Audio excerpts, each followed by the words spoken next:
This is Blaze Ridden, and you're listening to Pro Lacrosse Talk. On Schreiber. Sidearm whip, scores! Now it's one, Fidel scores! Hands off for Rabel, switches hands and scores! Kylie O'Miller showing off those shifty skills. Right off the bat, there's Lyle Thompson.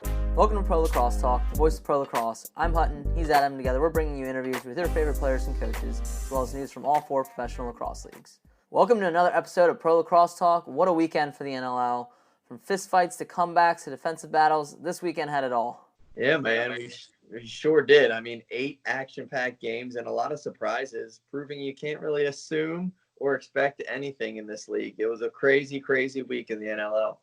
Well, since I'm anxious, let's get right into it and recap those scores with our fast break. Why don't you take it away, Adam? We had a number of low-scoring affairs, starting with the Warriors' 7-5 victory over the Mammoth in the lone game on Friday. That stellar defense continued to Saturday as the Thunderbirds remained undefeated with their 8-5 victory over San Diego. Keeping with the undefeated teams, the Black Wolves defeated Philadelphia in overtime 8-7 on a controversial goal that we'll talk about in a little bit by Kalin Crawford. In another close contest, Rochester got their first win in their new franchise's history with a 13-12 victory over the Roughnecks. Not to be outdone, the Riptide also found themselves in the victory column for the first time in franchise history with their 13-12 victory over the Swarm. The Mammoth bounced back on short rest on Saturday to beat Saskatchewan 12-6. The Bandits got the best of Toronto in the North Division battle for second place with their 10-8 victory over the Rock. And in the lone game on Sunday, the Wings, behind a strong Philly crowd, defeated the Nighthawks 12-4 behind a big night from Zach Higgins. So that's your fast break. Now let's hit our quick stick and recap some of the news from around the leagues. Yeah, so to start off our quick stick, we'll start in the NLL. The Buffalo Bandits signed 9-year NLL veteran Garrett Billings to a 1-year deal. He made his Banditland debut against his former team, the Toronto Rock, and had an assist in their win. And then speaking of the Rock, Tom Schreiber was placed on IR with an upper body injury prior to this weekend's game. There's currently no timetable on his return. Vancouver announced they signed goaltender Nolan Clayton, and as a result, Aaron Bold has been released by the Warriors. We're not sure where Bold will end up, but there are definitely some teams out there in need of a veteran netminder.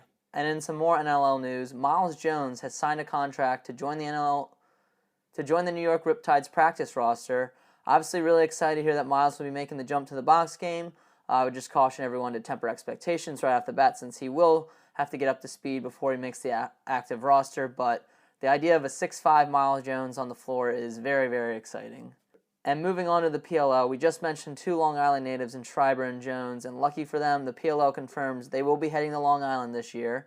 Originally reported by Pro Lacrosse Talk contributor Dan Arestia a couple weeks ago, we finally have confirmation that Stony Brook will be hosting PLL Week 3. In the biggest PLL news, Greg Gurenlian announced he is officially calling it a career and after 22 years is retiring for good. An amazing career for him that extends beyond what he did on the field. He did a lot of work with those affected by cancer, and he continues to revolutionize the face-off and push the discussion in the direction of evolving the face-off, not removing it. So big shout out to him, and we wish Beast the best of luck in retirement. So that's your quick stick for the week. Now let's dive into these NLL games. We'll start off with the Friday night one with the Mammoth versus the Warriors. Me and you both picked the Mammoth in this one.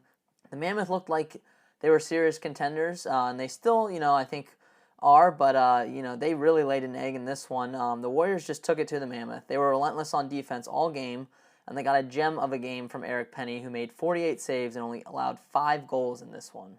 Yeah, Dylan Ward delivered, again, a single-digit goal performance, but the Mammoth offense didn't really show up on Friday. They looked really slow, and, we're not really moving the ball like we've seen them do all season. But again, credit Vancouver for really making them work for opportunities and forcing 25 turnovers on the night, which was big for the Warriors W.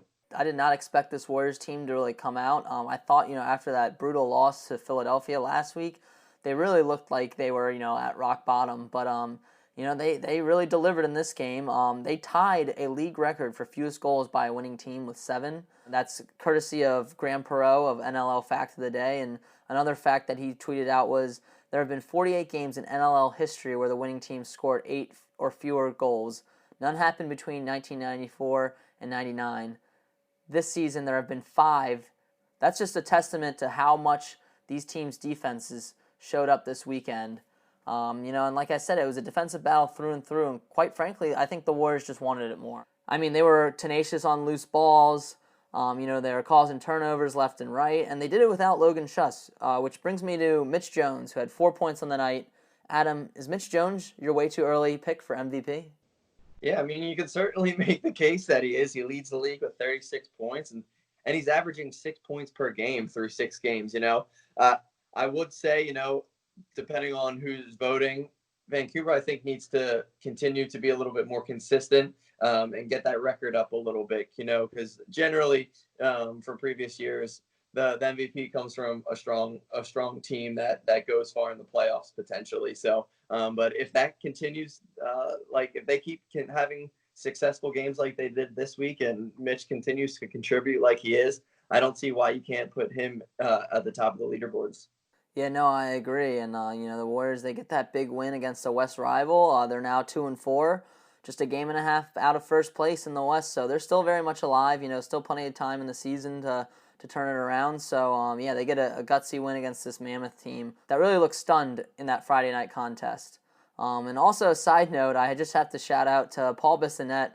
They need to keep him in the booth the entire game because he was great for the short period he was on air. Hell, let's make his Spit and Chicklets comrade Ryan Whitney a lacrosse fan too and throw him in the booth. I'd love to see those two call an NLL game together. But he was a real treat. Hopefully they continue to utilize him to the best of their ability. I think the Warriors are doing a great job using him as an ambassador, and it's nice that he's really promoting the game, especially to his audience, that is a traditional, hockey audience, but I'm sure that we're recruiting some new lacrosse fans every day with, his presence in the game. But moving on to the next game, let's talk Wings Black Wolves. This, was the rivalry game of the week, arguably the most anticipated matchup of the weekend. And the tilt between Philly and New England did not disappoint. Both squads entered this one with two of the top offenses in the league, and ironically enough, this one was a low-scoring affair, and it was all because of the awesome goalie play by Doug Jamieson, who had 50 saves on the night, and Zach Higgins, another first-year starter with 47 saves in this one. No player on either team really had more than 3 points on the night, as both teams battled. And, the Wings jumped up early and had a 6-2 lead at halftime, but New England bounced right back and scored 4 of their own in the third. And Joe Resetarits, once the fourth quarter started, he had the lone goal of that quarter, getting the game to overtime. Now, this is kind of where the big conversation starts, right, is with the Kalin Crawford OT goal. That was fairly controversial, They only had one camera angle in this one to show this goal, and I thought they were supposed to have a few angles in the arena for the opportunity for the refs to look at this one. You couldn't really tell if he had entered the crease already. At first glance, I'm a homer, obviously, so I thought he was in the crease potentially, right? But I do think it was a tough call, and it was eventually upheld. And, Wolves maintained the control of the East with this big victory over the Wings. But what were your thoughts on that goal and in this one as a whole? Yeah, at first glance, I thought that Crawford's goal was good, but if you look at the only angle that we did have, I think his foot was on the line before he made that dive. I mean, I really do. He has those bright green cleats, and to me it seemed pretty clear, but again, we don't have an overhead angle, so it wasn't conclusive.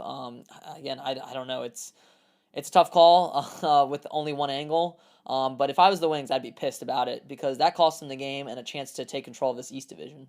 Absolutely, but like you said, it's going to definitely have playoff implications. I mean, New England's 4-0 still, so they're undefeated. So they have a few games up on Philly right now, who has already played 2 more games than New England. So we'll see what happens going further. But the big thing there is Philly's 2 losses on the season are against Georgia, who's currently a game behind them, right, and New England, who's in front of them now. So for that East Division, this one kind of will be looming large when it comes down to the end of the season. Yeah, no, definitely. And going off of that, we have another overtime thriller this weekend. You mentioned the Swarm. They were up 10-6 with 10.5 minutes left in this game. But the Riptide, they didn't quit. I mean, we had seen them really play some teams tough this season, but just kind of lose steam towards the end of the games. And this was the opposite. They really picked up some momentum late in that fourth quarter. They came right back, after that going down 10-6. Kieran McCardle buried an outside rip to pull within 3 goals. And I don't know if Georgia thought they could just ride this lead out the whole game, but they looked asleep on defense during this fourth quarter, and it turned into the Dan Lomas show. He buried an outside underhand shot to pull them within 2. Then Radjewicz followed that up with a goal right in front just 14 seconds after to make it 10-9. It would take less than a minute for Dan Lomas again to tie it at 10-10 with 7 minutes left. And they were just doing a great job of using their defenders to screen Poulin. It really was tough for him to see a lot of these shots, and some of them I think he should have had, but some of them too, the Swarm left them out to dry, especially that Radjewicz goal right in front of the crease. They just kind of let him roam in and bury that in front. So again, this one I kind of pin on the Swarm defense. And then Dan Lomas again completed the fourth quarter hat trick, take that 11-10 lead with 4 minutes left. But Lyle Thompson wouldn't be denied. He got 2 goals for the Swarm late, give them the 12-11 lead with 2 minutes. But again, that Swarm defense, they looked asleep. And with seconds ticking down, number 1 overall pick Tyson Gibson found Gail Thorpe on a cross-crease feed to tie the game at 12 with 1.3 seconds left in the game. And Nassau Coliseum was erupting after that goal. They saw their team battle back, go down again, and 1.3 seconds left, tie it, send it to overtime. Riptide had all the momentum, and they really got that crowd going.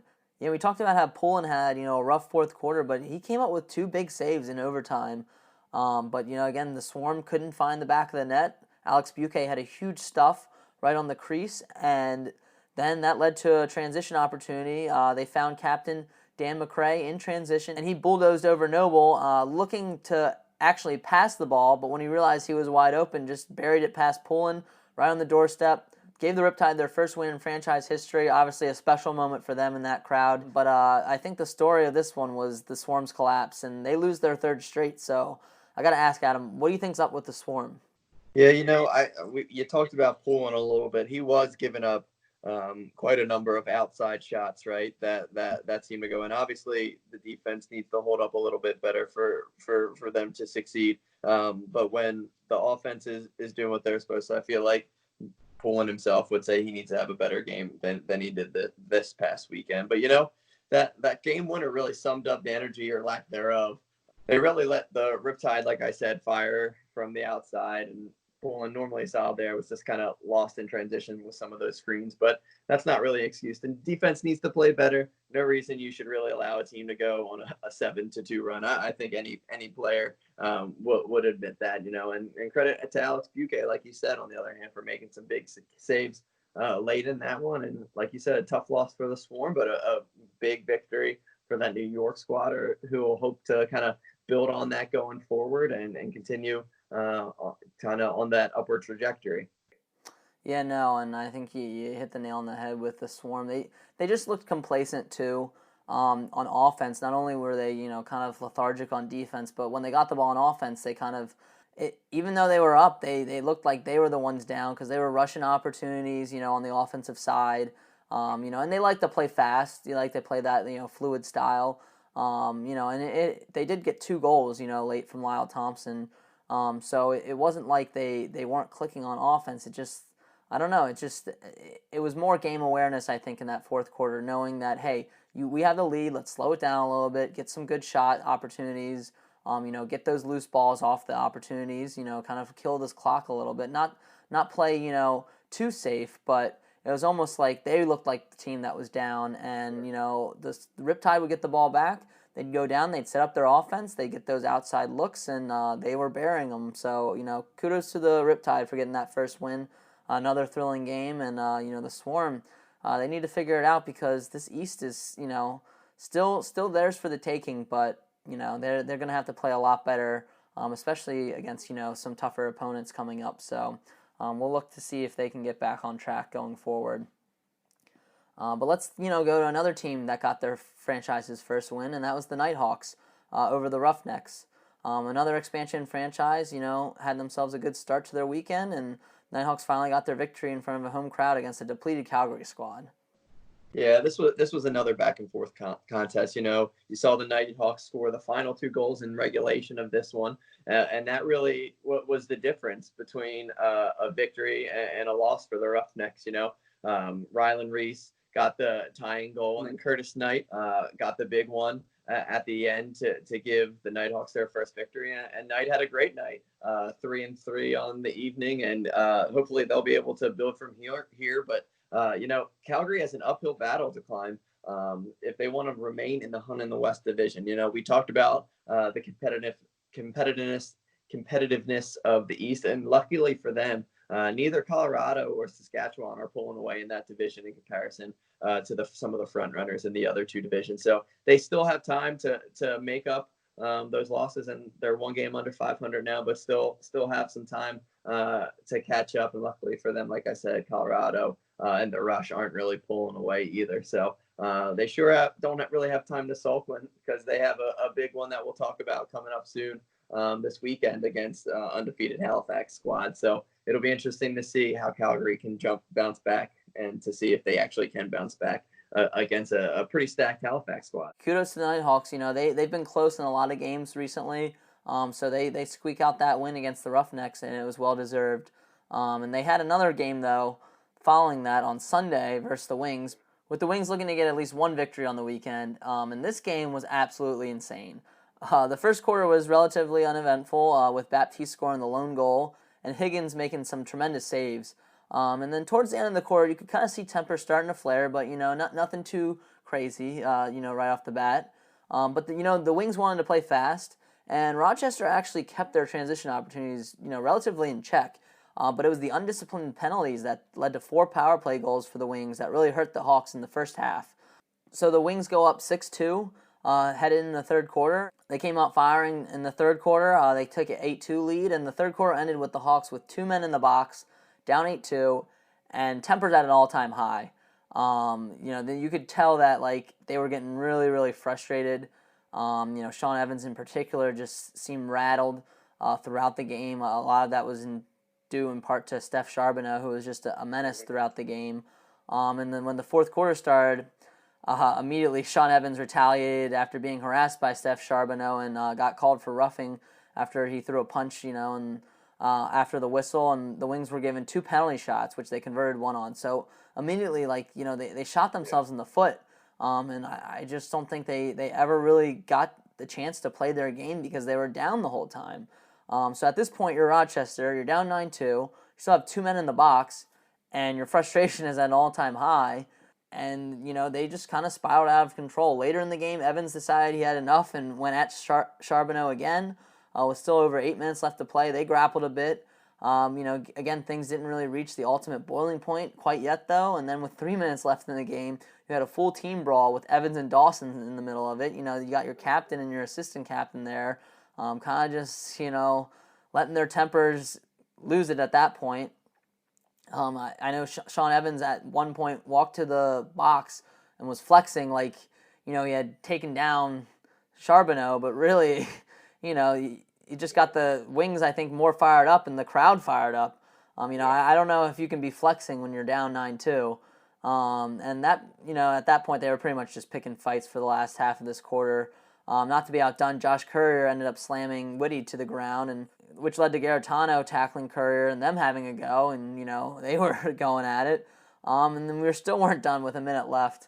You had Blaze Reardon get into it. It was a mess at the end of the game, and I think the Wings, they kind of, got into it a little bit at the end, but you could really tell they knew what they wanted to play. They knew how they wanted to play. They knew that they were getting under the Nighthawks' skin, and they just let them keep making the mistakes, and they kept going up on the power play.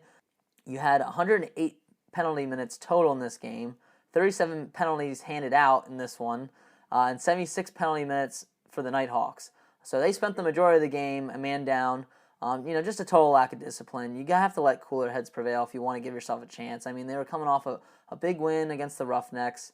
And I know, as I mentioned before, Charbonneau in particular got in their heads. I like how the broadcast kind of called him the Brad Marchand of box lacrosse, because it's true. He's a bit of a pest on the floor, but you can't let that get to you, especially if you're Sean Evans. Sean Evans is a phenomenal player. He's, scoring around 5 or 6 points a game, it seems like, in the past 3 games. You have to, again, maintain control and not let it get to you. I mean, I guess when you're down that much, you kind of, at that point, if you figure the game's lost, why not, rattle them a little bit. But I don't know. It just wasn't a good look for the Nighthawks. I'm sure head coach Mike Hayson wasn't very happy about how they responded. Because, again, they played the Wings well. They limited their transition opportunities. The Wings talked about how they really wanted to play fast in this one, and, they kind of prevented that. But when you go down, when you're spending most of your time in the penalty box, and you gave the Wings 6 goals off of a power play and another one off a penalty shot, that's over half Philly's goals. You just can't expect to win. So that's all I have to say about that game. In terms of a fan point of view, they certainly got their money's worth, though. It was an entertaining one, that's for sure. Yeah, absolutely. And, let's not forget Higgins, let's give him some love. He played great in cage. He held the Nighthawks scoreless for 2 quarters, which is pretty absurd when you think of how high octane some of these games have been this year, albeit not necessarily this week, but 4 goals on 45 shots, which is just pretty crazy despite the extracurriculars. Wings executed efficiently and got the game going and did what they needed to do. Matt Rambo quietly, second on the team in assists with 17, just one behind Kevin Crowley, and he had 5 in the game, and Vittorelli had 5 points also. Kevin Crowley, he continues to play successfully in every game this season. He's had a point, and Brent Hickey and Kyle Matisse also had 4 points on the day. So well-rounded affair. And, you talked about the Wings getting into it at the end there. When they're up by that much, what does it hurt, right? I guess giving the crowd what they want, and they went into it. So big victory for this Philly squad, who I know wasn't happy after that Black Wolves loss. No, yeah, definitely. And, it was big to get that win, at home, again, like you mentioned, in front of the Philly crowd. And, again, that Philly crowd certainly, like I said, got their money's worth. So, again, good win for the Wings. They stay competitive in this East Division, as we mentioned. That's really, starting to heat up. But, yeah, that kind of concluded a really awesome weekend of lacrosse. Some other notable results we didn't really talk in depth about, but the Thunderbirds hold on despite a valiant effort from the Seals. They win 8-5, and thanks in large part to a fourth quarter hat trick from Stephen Keogh. And unfortunately for the Seals, despite the return of Casey Jackson, who had an assist on the day, it just feels like their season's all but lost at this point, sitting at 1-5. Still plenty of season left, but they're going to really need to turn it around if they want to be competitive and maybe make the playoffs. And then, out in Bandit Land, they hold on in a tight contest with the Rock and get their 3rd win of the season, 10-8. So, again, they're looking like they're returning to form. We mentioned last week how, they really put together a complete game. Kudos to them for getting a solid victory against their North rival in Toronto. And then the Mammoth avenged their early season loss to the Rush by racing an early 3-0 run from Saskatchewan. They defeat the Rush 12-6. Huge day for Ryan Lee and Eli Liger McLaughlin, who each had 7 points in the win. And Saskatchewan, again, is, they're right there still in the West, but they're like Calgary to me right now. I just don't know what to make of them. Some days they look really good. Other days it's like, I don't know, it's tough. But, again, the Mammoth are a good team.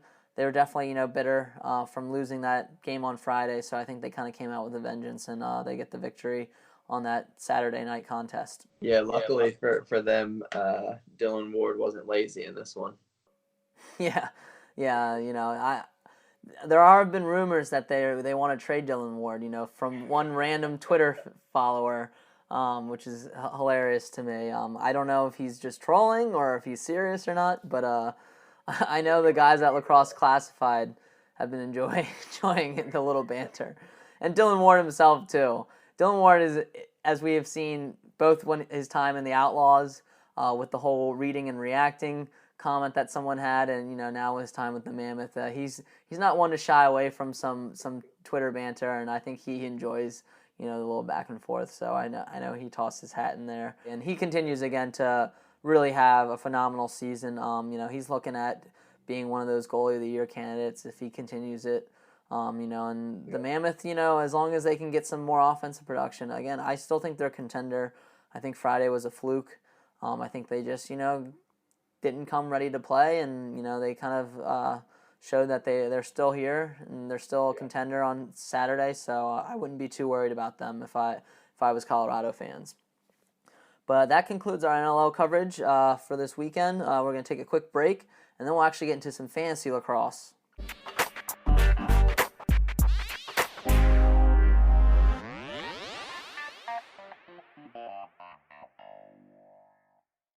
Hey everyone, thank you for listening to another episode of the Pro Lacrosse Talk podcast. We've been using Anchor for our podcast since the very start. Anchor gives you everything you need in one place, and better yet, it's free. They allow you to easily record and edit your podcast so it sounds great and send it out to all the major networks such as Apple Podcasts, Spotify, Stitcher, and many more. Better yet, they connect you with advertisers so you can start making money from your podcast right away. So if you're interested in starting a podcast, download the Anchor app today or go to anchor.fm to get started. Today's show is being brought to you in part by Stitcher Premium. You can use Stitcher Premium to listen to shows ad-free such as Conan O'Brien Needs a Friend, My Favorite Murder, Wolverine the Lost Trail, or our favorite, The Fantasy Footballers. For only $4.99 a month or $34.99 a year, you get access to Stitcher Originals, bonus episodes, and comedy albums. Better yet, if you go over to Stitcher.com/premium and use the promo code lacrosse today, you can get 1 month free. So head on over to Stitcher, sign up, and get your free trial today. So welcome back. Let's dive into our fantasy lacrosse discussion and talk about some of these top fantasy performers this week. In cage, you had Warren Hill with 12.75 points, Dylan Ward with 11.75 points against the Rush, and Eric Penny, Doug Jamieson, and Zach Higgins all had 10.75 points. So a really great weekend for goalies. At forward, you had Holden Katoni with 9.25 points. Eli McLaughlin had 8 points against the Rush. Rob Heller had 7.75 points in their game against Buffalo. And Ryan Lee had 7.5 points against the Rush. As far as defense and transition is concerned, Kyle Matisse had 8 points against the Nighthawks, and Ryan Dilks had 6.25 points off of 5 caused turnovers and 5 loose balls. So a really big day for Dilks, despite in a losing effort. All right, so now let's go to our Epic Lacrosse Fantasy Locks. Adam, you picked Trevor Baptiste. He had 2.5 points in that first game, and then 4.5 points in Game 2. You had picked him for Game 2 against the Nighthawks, so he would have gotten you 4.5. My Epic Lacrosse Fantasy Lock was Lyle Thompson. He had 5 points off of 4 goals and 4 loose balls. Not one of his best performances for sure. He usually has a few more loose balls, but I can't complain getting 5 points out of my forward slot. And now that we're heading into Week 9, Adam, who is your Epic Lacrosse Fantasy Lock for this weekend? Some may think this one's a little crazy when it comes to the squad he's going against, but I'm going to go Christian Del Bianco in this one. He's going against a Halifax squad who's clicking on all cylinders right now, and I expect him to kind of stop that train at the moment and have a big game and get Calgary back potentially into the win column here. And I know with how Halifax is playing and how that Calgary offense is kind of stagnant with some of those injuries, it might be crazy. But I just have a gut feeling that Del Bianco is going to have a big one and kind of lead his team to victory because of himself. All right, spoiler alert for the game picks. I think I might know where you're going. We've seen him have big performances even when they lose, so I think it's a solid pick. But for me, I'm taking Callum Crawford. He's always guaranteed to have a big fantasy performance in every game, just like this past weekend, and I think he's going to have another big game this weekend, and I think it'll be no exception. Lock it down. So those are our Epic Lacrosse Fantasy Locks. Let us know your lock by tweeting us your pick and using the hashtag Epic Lacrosse Fantasy Lock. Remember, sign up for Fantasy Lacrosse. Give yourself the best opportunity to win an Epic Lacrosse head. We're already in Week 9 now, so, it's a little late to win that grand prize if you're just getting in now. But, again, we give a weekly winner, and it only takes 1 week for you to get that prize of an Epic Lacrosse head. So definitely sign up today and join the Fantasy Lacrosse movement. But now let's go to a new segment that we're happy to debut this week. Our new segment is called Pro Lax Throwbacks, and we're looking at some of the best moments in lacrosse history. So this week we're starting our Pro Lax Throwbacks with a moment that has little significance in the grand scheme of pro lacrosse, but is far too great a moment not to highlight. 2010, Kyle Hartzell, who was a member of the Chesapeake Bayhawks at the time, completely de-twigged Boston Cannons attackman Ryan Boyle with one of the nastiest rusty gate checks pro lacrosse has ever seen. So let's take a listen to the call from Joe Beninati and Quint Kesenick. Quinzani looking for cover. Boyle will back it out against Hartzell. Oh, the rusty gate. That was beautiful. Hartzell doing that to a veteran like Ryan Boyle. And Boyle shaking his head right now, knowing that this highlight will be part of Major League Lacrosse history. Leaves it hanging. Yard sale. So yeah, the call is great. It definitely doesn't do the video justice, so you guys can check out the video on our YouTube channel. Definitely worth the watch. And I'm really hoping that we'll get some playful back and forth banter from Boyle in the booth and Hartzell when he's mic'd up this summer. As you know, Hartzell is a member of the PLL Atlas, and Ryan Boyle is, currently in the booth, doing all the broadcasts for the PLL. So I'm hoping this gets brought up. Maybe us highlighting it might, bring attention to it a little bit on social media, but definitely one to watch, and that's not to disservice to Ryan Boyle at all. A phenomenal, pro lacrosse career himself, with the Barrage and the Boston Cannons. So, we don't want to, disrespect him in any way, but, again, Kyle Hartzell showing why he was one of the best long stick middies in the game, and I think he still is playing at a high level. So that's our Pro Lax Throwback of the week. That's our very first entry in the Pro Lax Throwbacks. Tweet us a moment that you'd like us to revisit, coming up in a future episode. Feel free to tweet at us. It can be NLL, MLL, women's professional lacrosse. It can even be a moment from this past PLL summer as well. We're trying to highlight some older moments, but nothing's off limits for this segment. So we're happy to debut that for you guys, and we hope you check it out on YouTube. With that, we'll go to a quick break, hear a word from our sponsor, and then we'll do our pick and roll.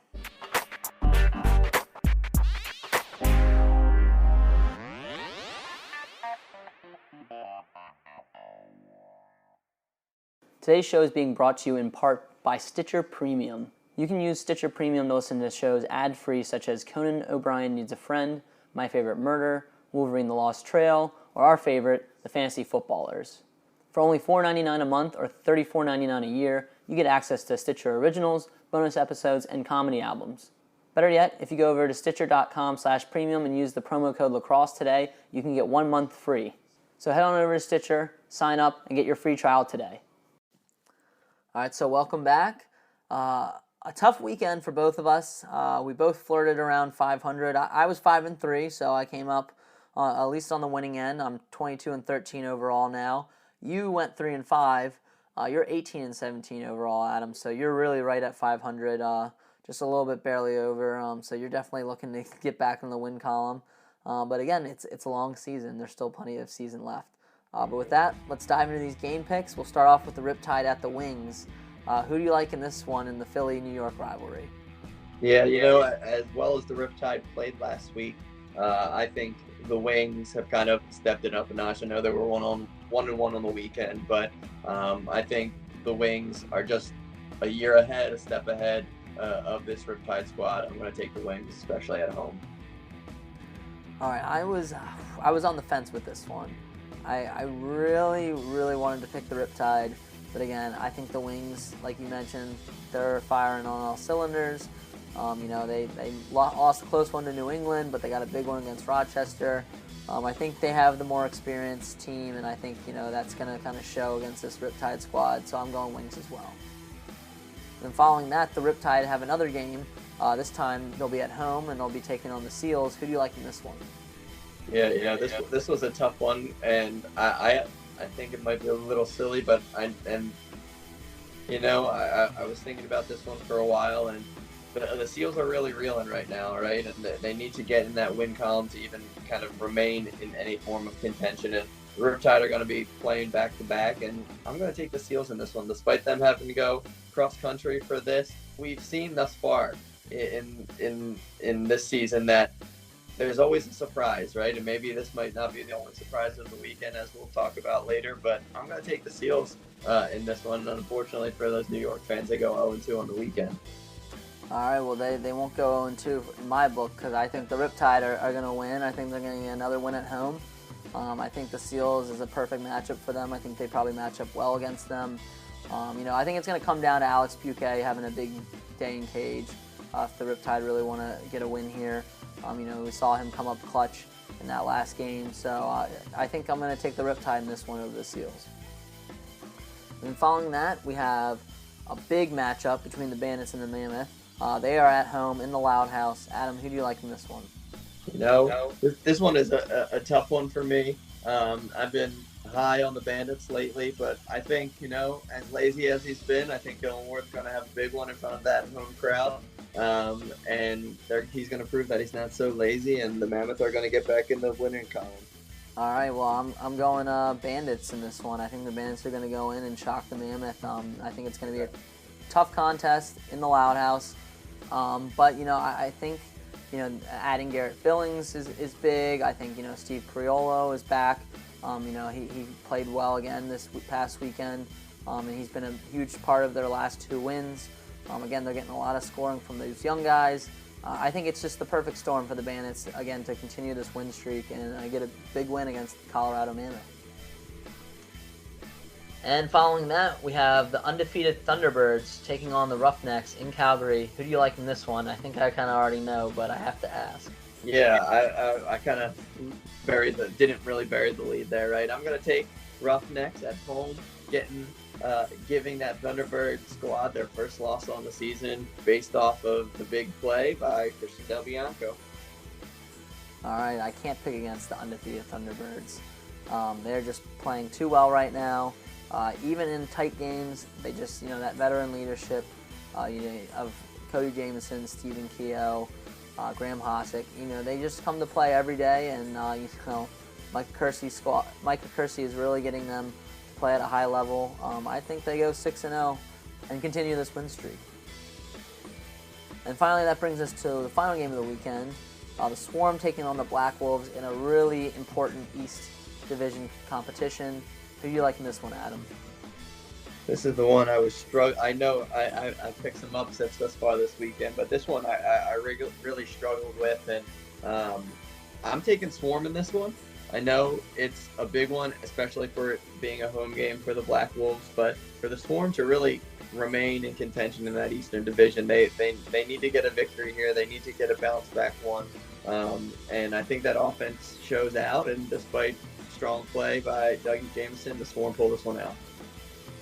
Yeah, no, I think the Swarm have a lot of veteran leadership on that team, and I think right now they can't be happy with where they're at in this season. They were the odds-on favorite to win this East early on, and I think they still could. So I think, this is going to be a true test for them playing the undefeated Black Wolves, but I think they go into New England, and I think, they go into Mohegan Sun, and I think they get the victory against the Black Wolves. A lot of big matchups, and a lot on the line for a lot of these teams, so we're looking forward to it.